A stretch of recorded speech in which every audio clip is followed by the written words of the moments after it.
This is the Horror Movie Show on hmpod.com, hosted by Jerry and Mark, your one-stop shop for all horrible movie reviews.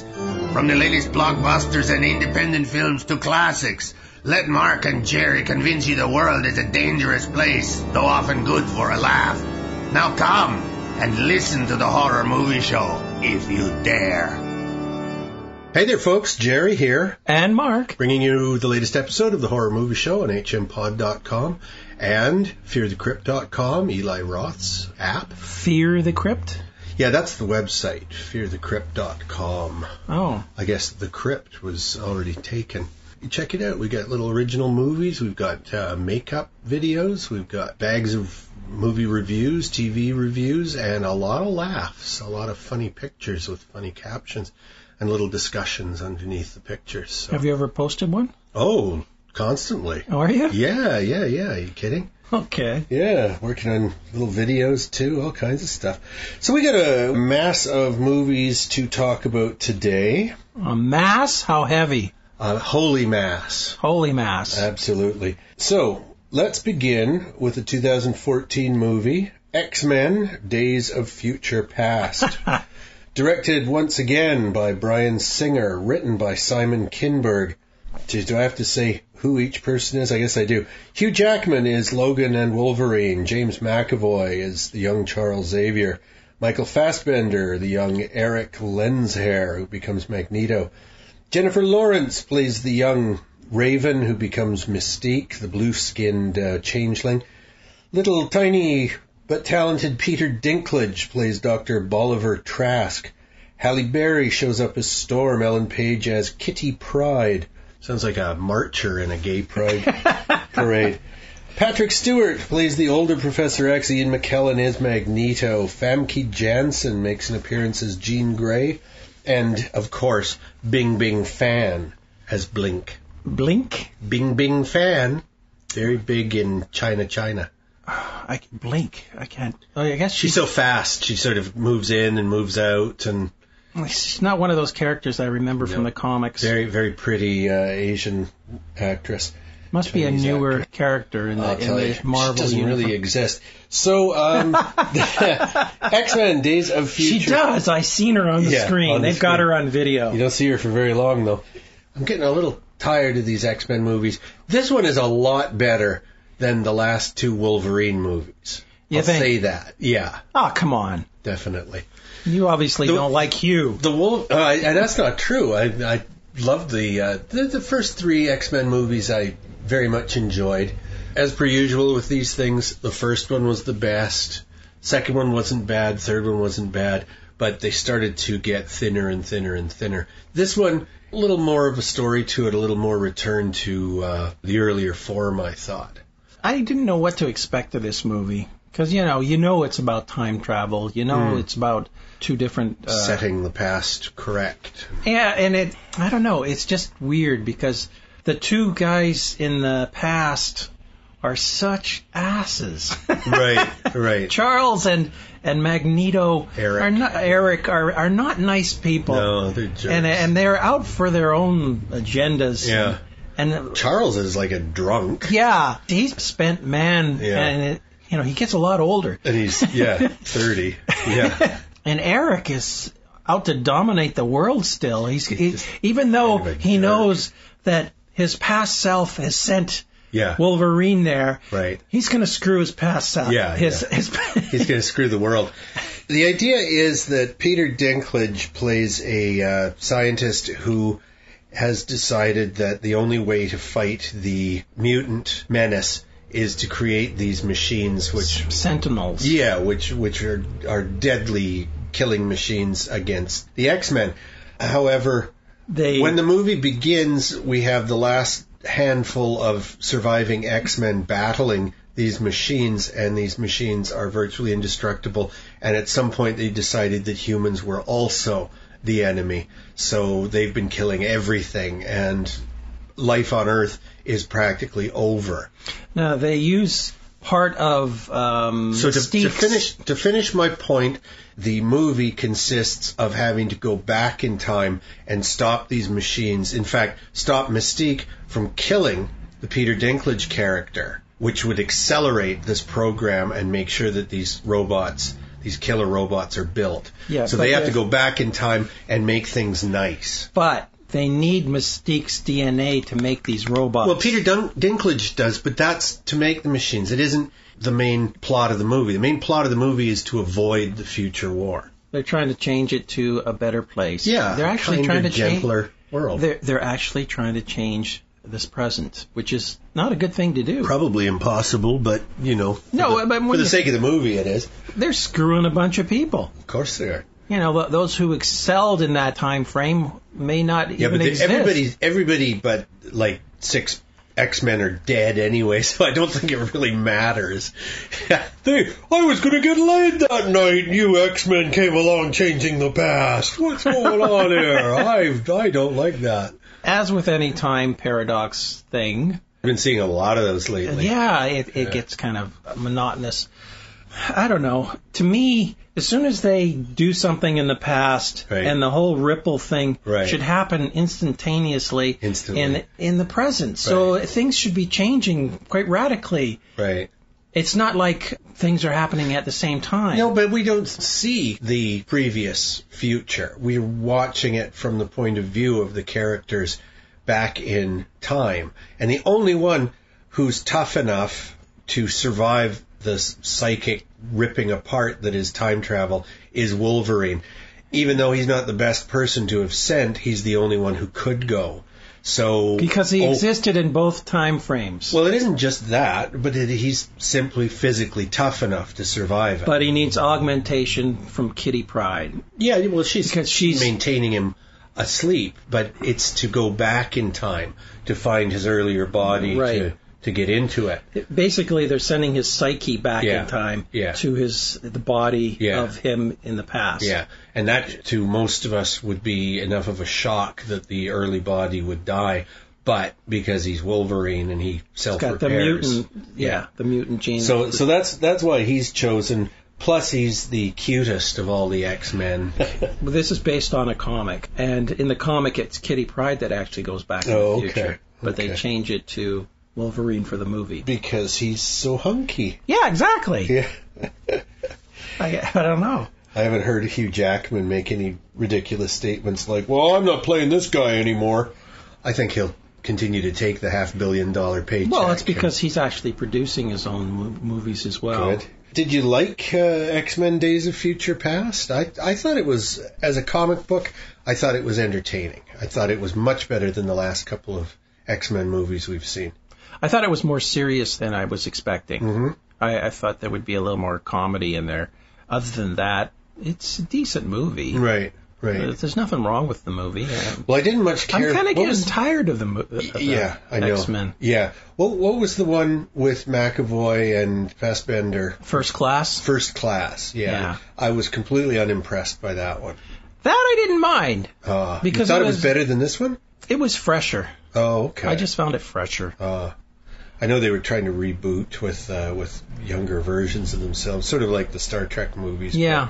But I didn't find any of the new class impressive. They were doing some interesting things with time travel, even in the present, where there's a character called Bishop. Mm-hmm. And Bishop, he can see a day ahead of time, so he can tell if they're going to get attacked, and therefore warn everybody to be not be in that place where the Sentinels are going to be. Right. So it's very confusing at the beginning because you see them die, and then bang, suddenly they're all alive somewhere else. Right. Because that event never occurred. Right. Oh, I kind of like that. And when things are attacking, one of the characters is opening these sort of portals and teleporting them away, and they're popping in and out of existence back and forth, and time travel as well. Yeah, no, that was nicely done. So essentially Bishop's power then would be really good for making money at the track. Exactly. Yeah.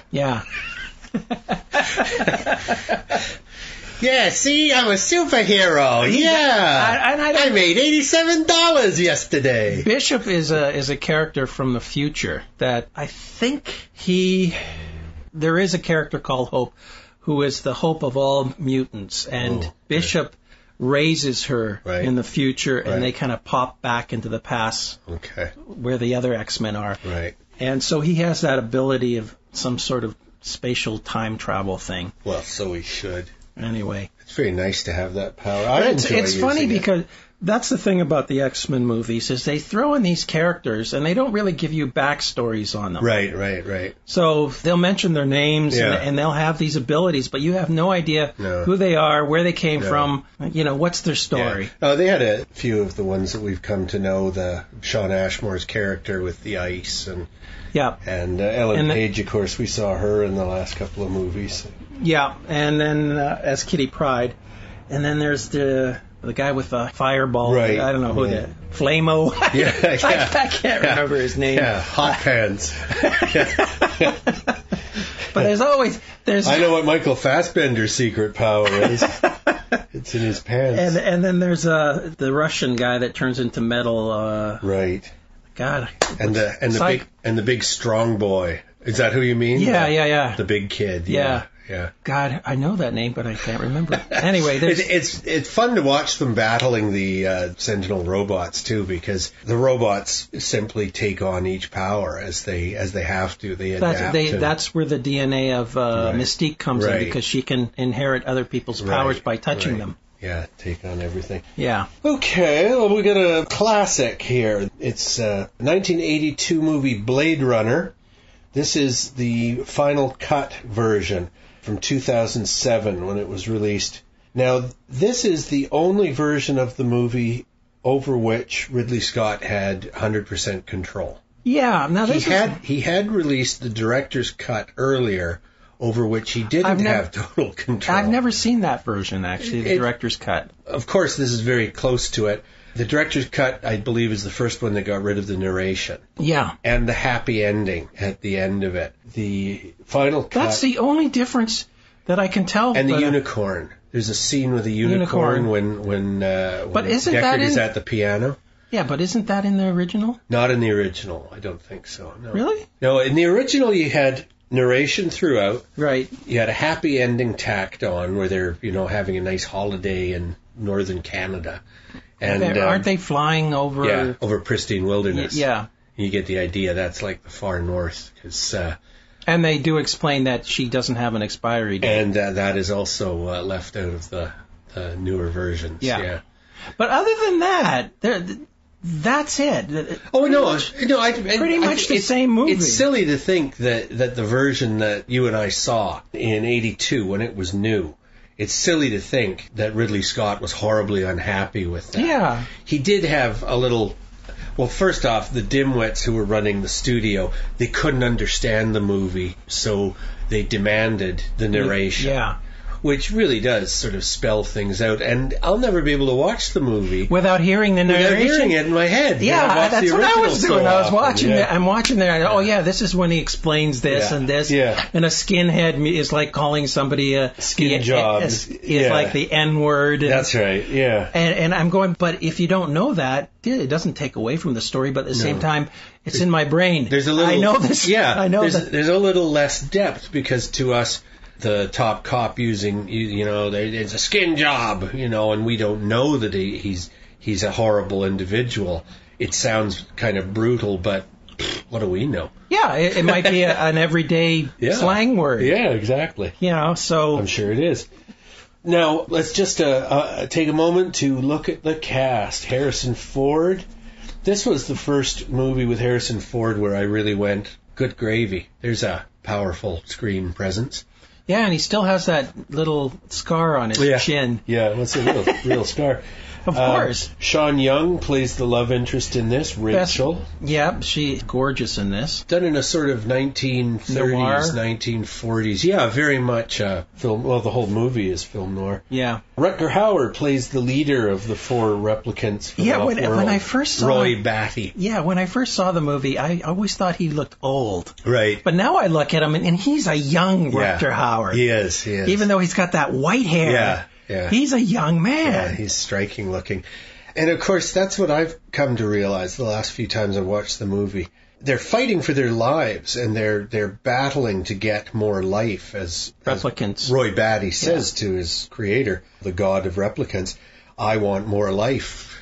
But they're children. Yeah. They're little children. They've forged some of their own memories in the less than 4 years they've lived, because they're going to die at 4. Mm-hmm. So they've lived 3 years and some months, and they've fallen in love. They've made friends. They hate some people. They've done terrible things. And amazing things as well. But what they are is 4-year-olds. Yeah. And it's very, very sad. The wonderful scene when Pris, Daryl Hannah's character, has infiltrated J.F. Sebastian's home. And they're going to use J.F. Sebastian to access Eldon Tyrrell, the boss of the Tyrrell Corporation, the guy who designed their mines, who may, if anybody can, get them more time. Mm. And when Roy shows up the next morning, he's looking around wide-eyed and he says, "Gosh, you've really got some nice toys here." It's so sad because, his pleasures may be those of grown men, but he's a little boy. He's just a sad little boy who doesn't want to die. Yeah. And, I have nothing but sympathy for the replicants because they're battling for their freedom. They are, as Roy says, this is living in fear. That's what it is to be a slave. Leon is the most threatening of the 4 replicants. At least early on. Yeah. Yeah. Whereas Pleasure Model, which is Pris, she's very much childlike. Yes. Yeah. She's such a child. And then the other one who's playing the stripper, Zora, Joan Cassidy's character. Yeah. She's supposed to be sort of an assassin type person, but she doesn't. What is she doing stripping? Making money. Making money for them, so they have to live. Yeah, you would think Pris would be doing that part. Right, but she's busy. They have their plan for Pris. Yeah. Pris's role is to seduce J.F. Sebastian. Yeah. So, and they're doing, and all of this takes place in, 24 hours. Yeah. It's a very short story. This is not days and days and days going by. It's a couple of days at most. Now, the Decker character himself, you see there's a lot of backstory, but they never really fill out. No. But you get the impression, obviously he doesn't like his work. He doesn't like killing anybody. Right. Even if they're replicants. Right. And you get the idea that he's gone through some kind of real bad experience with replicants and killing things. Right. And it's never really explained, but you can tell that just from the way he's behaving and the way he's going about his work, going after these replicants, that he doesn't want to be there. Well, he says to his boss, Bryant, he says, "I was quit when I came in here. I'm twice as quit now." For some reason, he's the best at what he does. Yeah. So they want him to take care of these 4 replicants. Right. Because they're a big embarrassment. They should never have got to Earth. The surface. Yeah. Yeah.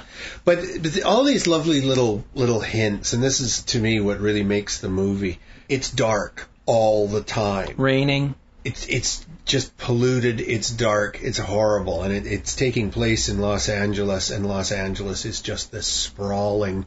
2024. Yeah, I know, it's so funny, isn't it? Yeah. It's just around 10 years from now. Yeah, the first replicants were created in 2015, so next year. And they can do it. Yeah. They have the capabilities. It did seem, at 82, it seemed like a long time in the future, and now it's here. What a great movie. I said to the friend I went to see it with when it was new, I went to see it the week it opened, and we're taking the bus homewards afterwards, and I just said, you ever get the feeling you've just seen a movie that you're going to be watching for the rest of your life? I love this movie. I'll go back and see it again forever. It's very stylized.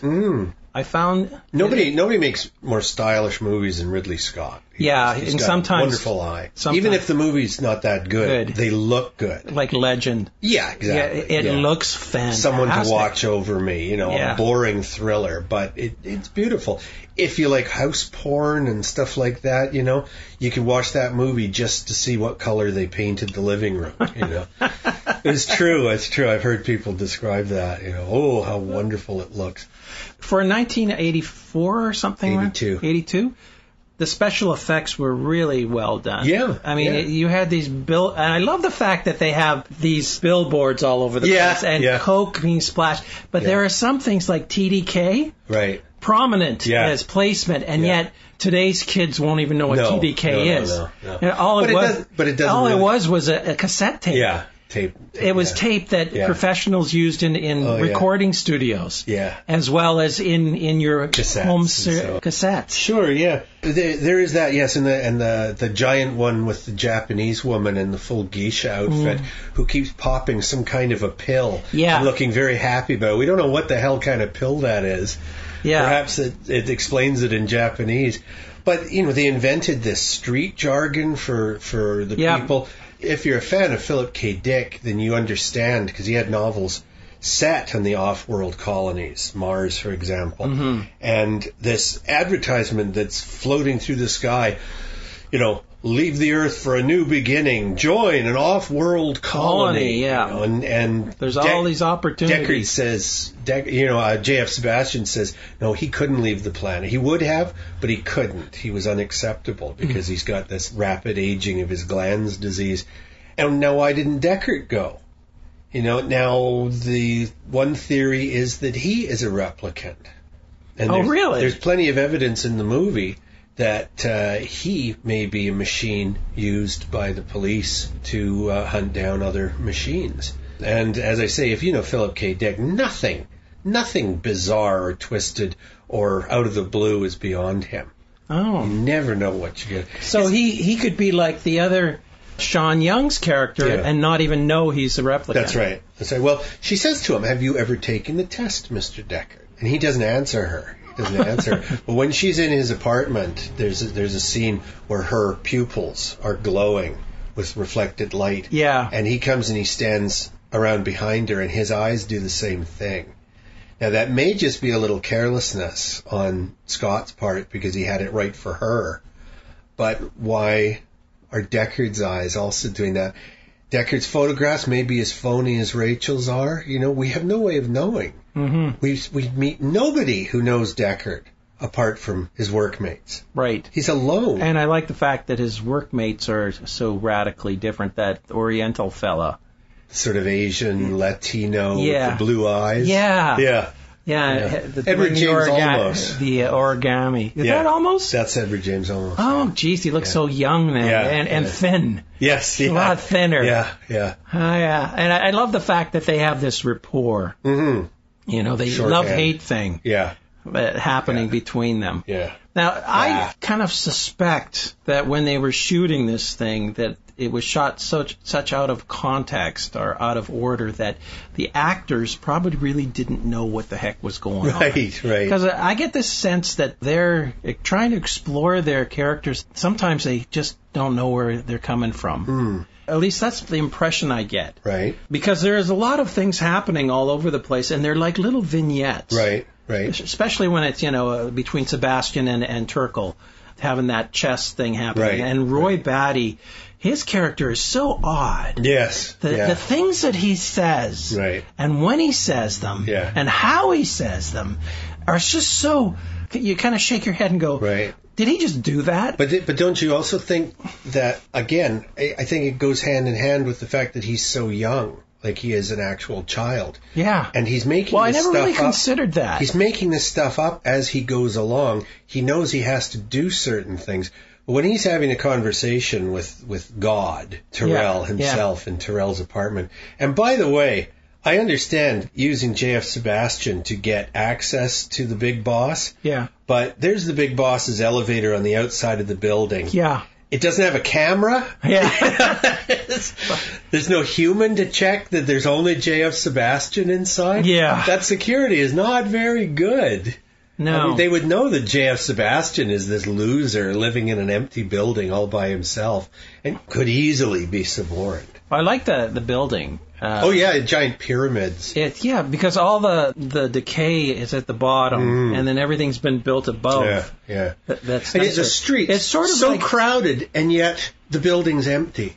Yeah. Like everybody who has left the earth. Yeah. Literally left the earth for some. And it's so bad. Except for a bunch of Asians that seem to be everywhere. Well, yeah, but those are like old people and dwarfs and midgets and little deformed people and people in wheelchairs. Yeah, I guess the older people wouldn't have a use out in the colonies, or even survive the trip. Yeah. So and why is Deckard still there? Still there, because he has a job to do, because they let him retire because he's young, he's not old. No, and he's fit. And you kind of wonder, apart from a couple of dislocated fingers. Yeah. and you know what? I couldn't help. I watched the movie with a couple of buddies the other night. It's about the 12th time I've seen that movie. This is probably the first time that I saw Harrison Ford do the shaking hand, gotta survive yet another whoop-ass beating. Him and Mel Gibson, I can't think of two actors who get beaten up more or more effectively.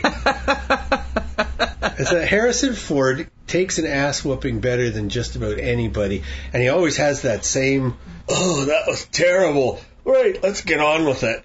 He's back in the saddle. Yeah, just the little touches, like after he gets his ass whooped. Yes. And he's back in his apartment and he takes a sip of his drink and the red stuff, blood coming out into his drink. Yes. And it's such a nice little swirl. It is, yeah. Just little things. Yeah. Oh, it looks gorgeous. Yeah.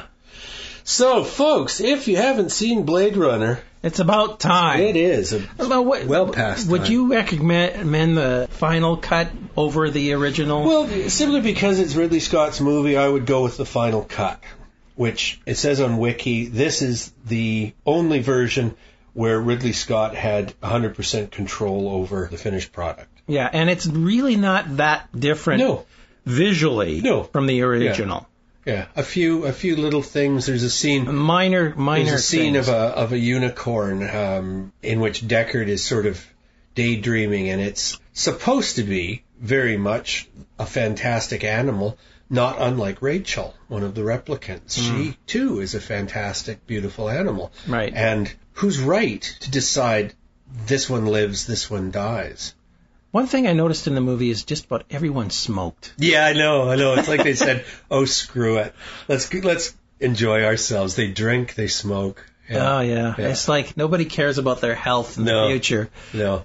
You get the idea, medical technology is such that, they could cure all kinds of cancer. So, but life is crap anyway, so who really cares? Yeah. It's not a nice world. But even the replicants smoke. Yeah, that's right. That's funny. So our next movie is a cracker from 1977. I saw this the year after high school. Directed by William Friedkin, who made The Exorcist. This movie is called Sorcerer. Written by Waylon Green, based on the novel by French writer Georges Arnaud. It stars Roy Scheider as Jackie Scanlon, who through most of the movie is known as Juan Dominguez. Bruno Kramer as Serrano, Francisco Rabal as Nilo, Amadou as Martinez, and Ramon Bieri as Corlett.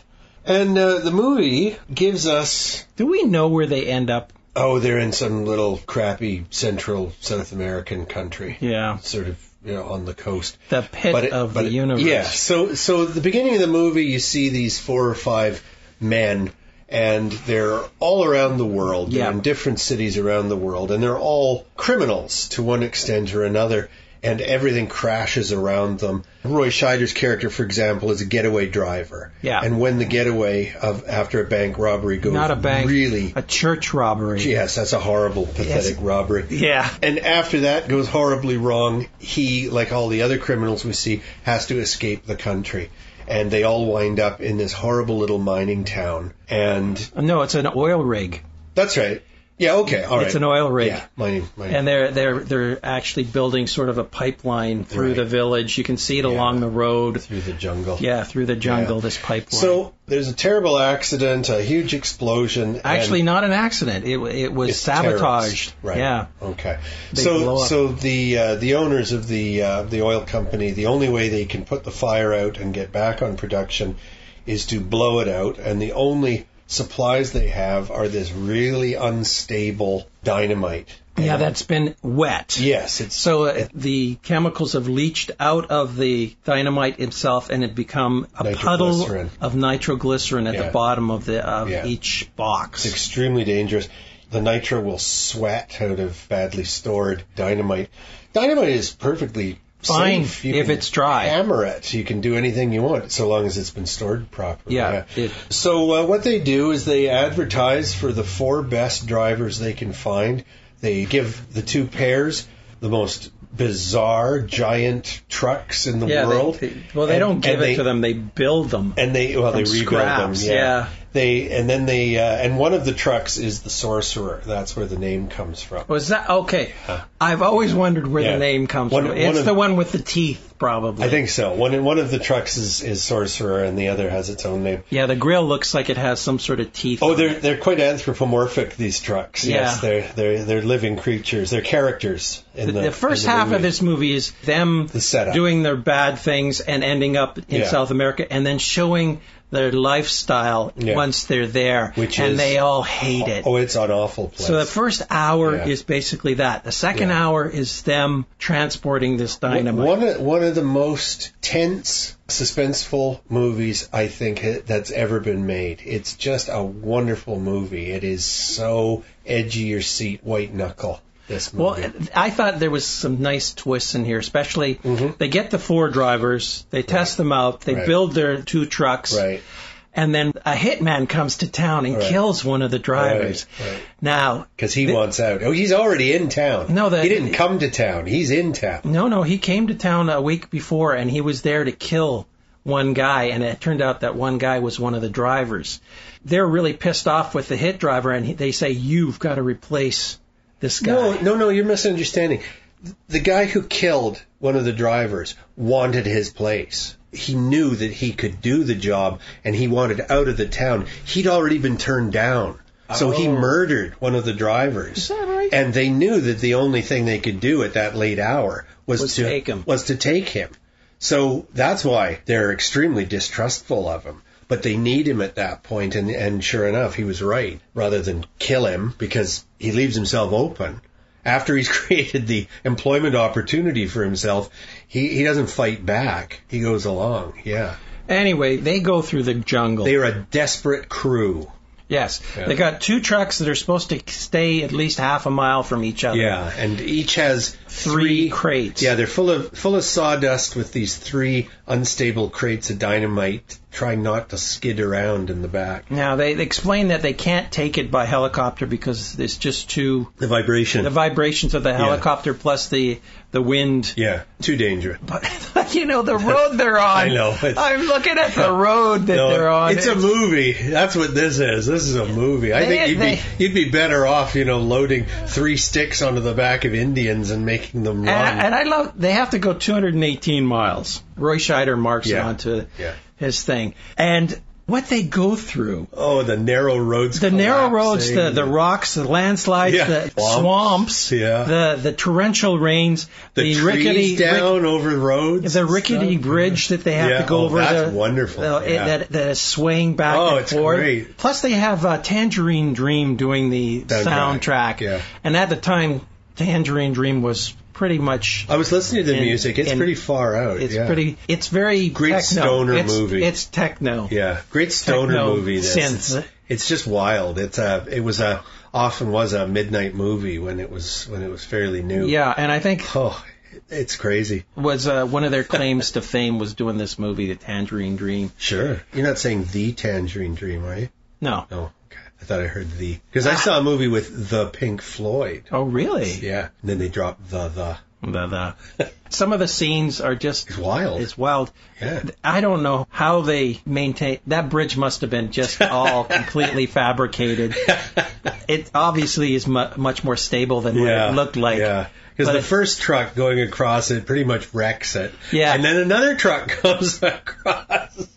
Oh, it's wonderful. They wouldn't wait for the rains to stop. Yeah. As if they had to be there within a certain time. Well, and it all comes down to the dollar cost of the mine, and the American who's in charge of the mine knows that he's got like hours, and they'll take it away from him, and he's lost his commission. Here's the question. This is a big oil production, right? Well, I don't know how big it is, but it's important to the people Why involved. not go out and buy some new dynamite? Yeah. Well, it's a matter of them being in the middle of nowhere. And the reason that these criminals all wound up in this place is that it's the middle there's no roads in, no roads out. I mean, it is just nowhere. Yeah, but they had helicopters. I know, it is. It's rather silly. Yeah, you'd think they'd be able to get some gelignite or something. But I love the way they blow up that big tree, and that was a huge tree. Yeah. It's wonderfully done and wonderfully thought out. And you noticed it stopped raining?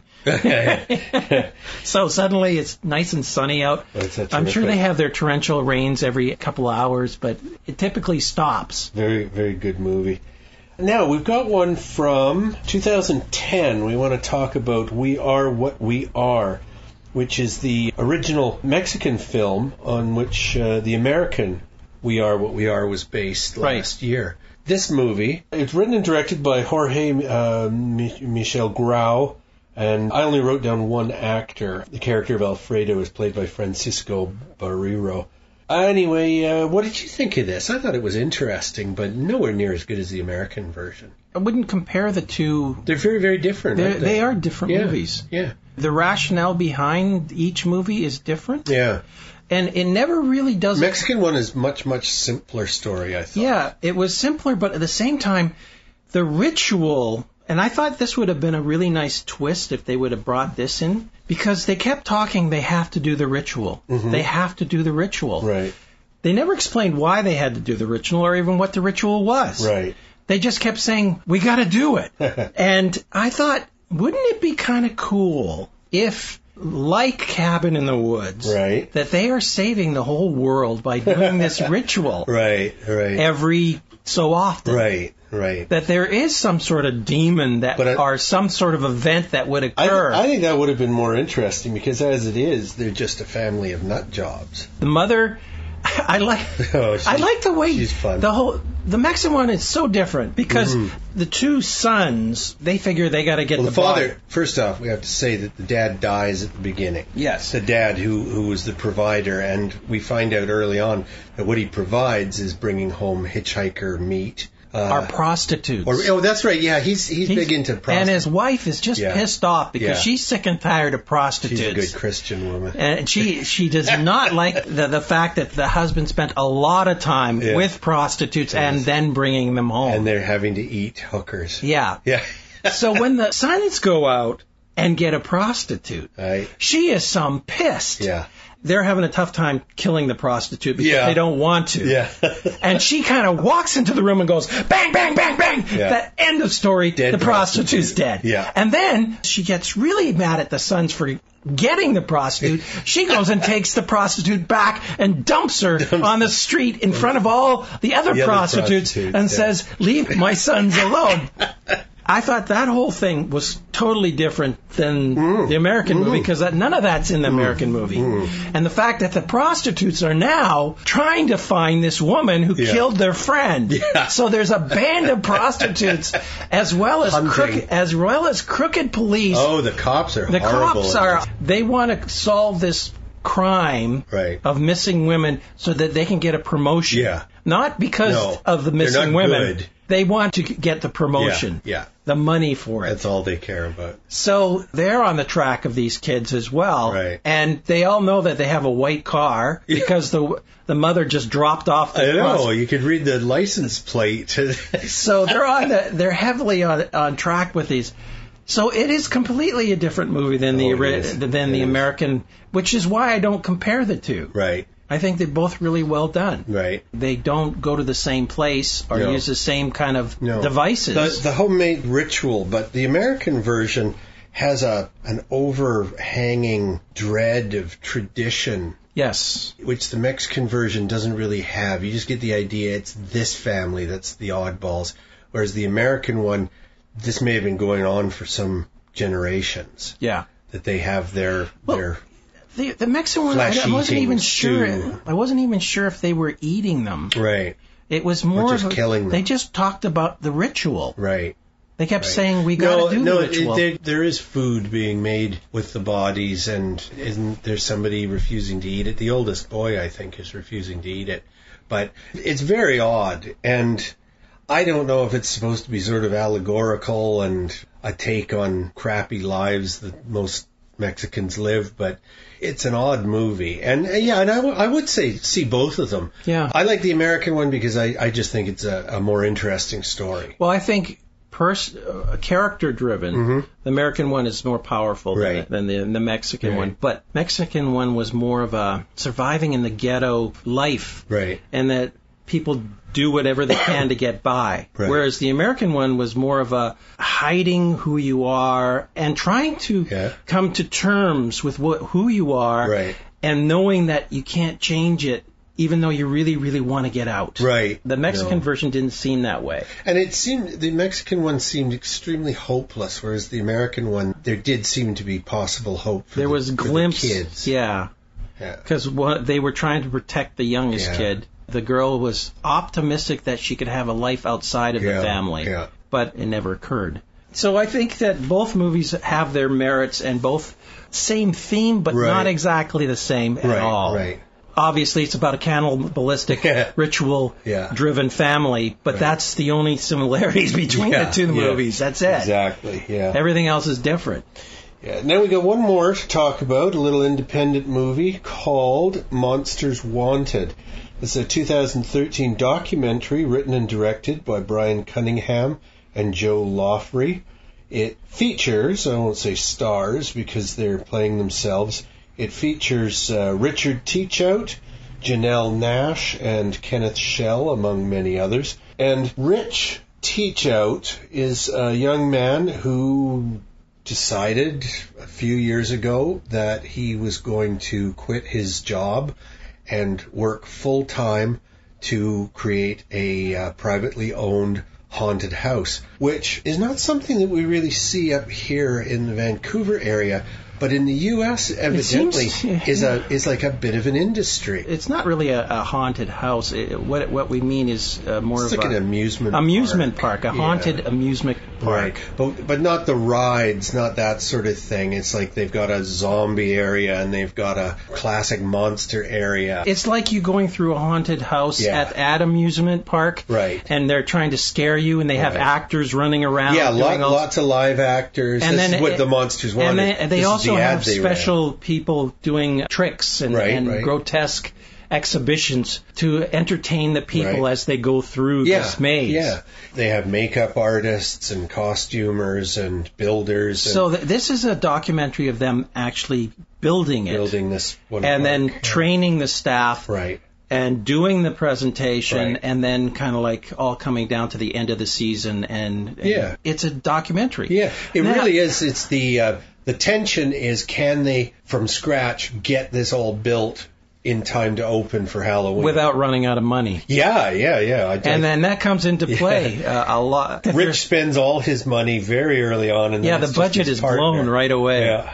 And they're scrambling even to the 12th hour. Yeah. It's just minutes before they're opening the park. Yeah. And they're still putting up exit signs. Yes, and everybody's not quite sure of what they're doing the first night. Right. And it's like... It's essentially, it's putting on a show. Yeah. It's putting on an enormous, very complicated, and yet at the same time kind of free-form, improvisational stage production. Exactly. But it's enormous. It's got a cast of dozens, if not hundreds, and crew and sets. Yeah. So it's very interesting. And stage managers and special effects people and electricians and the lighting and all that stuff has to be driven. I know that here locally I've heard of productions done where you move through a house, that is little knots of people, move through a house and see a different scene from a play in different rooms of the house.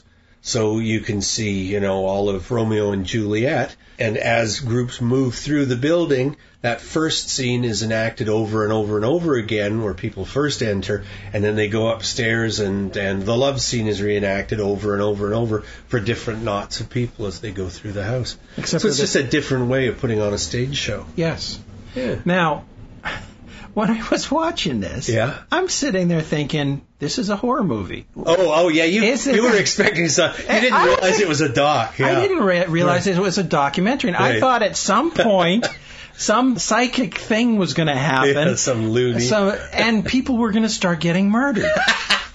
And I thought, when I finally figured out it was a documentary, I'm going, geez, they should make a movie like this. where, suddenly people are getting knocked off. Well, we did see a really bad movie not that long ago that was set, was it Death Park or something, where it was after hours. And when they close down, they have an after party, and then people start getting killed. Yeah, because the idea is, well, if you kill everybody who worked there, then people will want to come again. Yeah. But that was such a bad movie. Yeah, it was just idiotic. Yeah. That was the problem. Yeah. But this one, I really felt for the people. Yeah. Because, well, they're real people. So. Yeah, and you could see that they're bleeding. They're not making lots of money. No. They're just making it by the skin of their teeth. And you really felt that there was a real family thing happening with a play. I've done plays. I mean, I've been in crews for plays and done productions, and you get very close to people that you're working with, and it's a wonderful thing that every night is different. Right. You're doing the same things, but everything happens differently. Yeah. And so it's like this giant cooperation between all these different types of people. Yeah. You got your actors, you got your crew, you got your lighting, you got your sound, you got your curtains and the guys that are doing the flies and the costumers, the people are, and it's this giant thing that it's like a living organization with, and that's what they're everybody doing. Is part of the body, and that's what they're doing, and you could feel. Now the weirdest thing is they have these little, like I said, little entertainers happening in the courtyards and things like that. And this one guy they were showing me, he says, well, I only do this once a year. Yeah. And he takes this hook and he puts it right through his belly, I think. He puts it through his belly and comes through the other side. And this is real. Yeah. He's actually doing this. Got some skin and I'm going, condition. That's just sick. Yeah. But the audience the same guy who hammers nails. Yeah. That's he figured, And there's some real interesting characters who make a living doing this type of stuff. Doing haunted houses. And they move from one haunted house to another. And I like that there is competition between the haunted houses. Yeah. I guess they're commonplace down in the South, and and you can actually be competing against each other in the same town or something like that. Yeah, it's funny, isn't it? So I guess the outskirts of a big town could support several of these things. Yeah, that they're reading their reviews on their show. These reviews are important because that'll determine whether or not they're going to have a good season or not. Drag people to come see them. Yeah. If you're easily scared, you would literally get frightened to death. Oh, they were talking about some of the people who've frozen up in the middle of rides, and there are people there who will just go and rescue other people. Yeah. And the performers, I mean, that one giant bald guy, the big guy who looked like Uncle Fester, he just lives to make people wet themselves. Yes. That's all he wants to do. Yeah. Is just give them as unpleasant a time as possible, because he knows that is the strongest of emotions, and boy, they're not going to forget Halloween this year. Yeah. Not if he does his job right. And people who go to these places, they want to be scared. If they will be disappointed if they don't get scared. And you have to do it well. That's you can't just, tickle them with a feather. Yeah. You have to come at them with a knife. It's like you have to kill their girlfriend and then pants them, and then they know they've had a good time. Yeah, it is. It looks like a lot of fun. I've never been to such a thing. But a good documentary, and I think anybody who likes that type of thing, the haunted house kind of experience, it's a good background scene on what goes on. And I think we should put one on here in Vancouver. Yeah, they do have your mazes and things like that, the corn mazes out in the valley. Yeah. They could easily do something like this out there. Yeah. Nice broken down barn or something. Yeah. Okay, let's just quickly go through the movies. X-Men, Days of Future Past. I liked it. I liked it, but I was expecting more for some reason. Okay. I don't know why. I think I've had my hopes dashed several times, so I wasn't expecting much, so I was happy with the little good that I got. Right. I think that's it. Diminished expectations. I'll have to watch it again to see what it, sometimes I change my mind when I see it a second time. Right. Oh, that's allowed.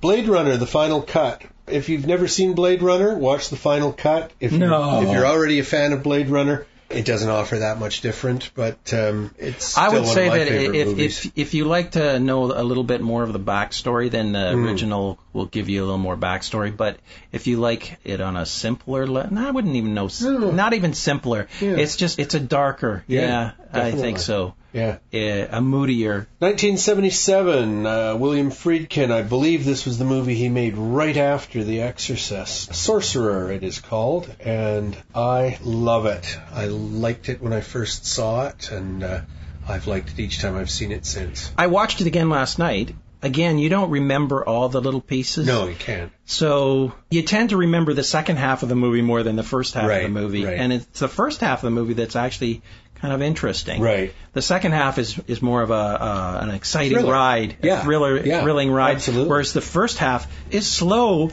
methodical, and painful. Oh. Some of the living conditions that they're in, right. You can understand why they're so desperate to get out. Yeah, absolutely. Yeah, it really sets up the second half very well. 2010 Mexican movie, We Are What We Are. A good watch. Good movie. Good double bill with the American one. I would watch the Mexican one first myself. And finally, the documentary from last year, still getting released here and there. Monsters Wanted. I think it's a good view on the background of something that I never knew existed. A giant haunted house experience. Yeah. It's like a theater, except for it's free theater. Kind of like. Oh, I think no. You're paying money. No. I mean, free form. Oh, yes, yeah. It's free form theater. That's what it is. Everybody knows what they're supposed to do, but there's an awful lot of improv when it comes to screaming in faces. Exactly. Yeah. Okay, folks, so that's it for this episode of the Horror Movie Show. We'll be back probably next week. Unless things don't go well. Movies. Yeah, yes, that's right. That's right. If we run into a family of Mexican cannibals, we may be taking a In Canada, off. That's kind of rare. It is rare. But it's not impossible. Nothing is impossible in Canada.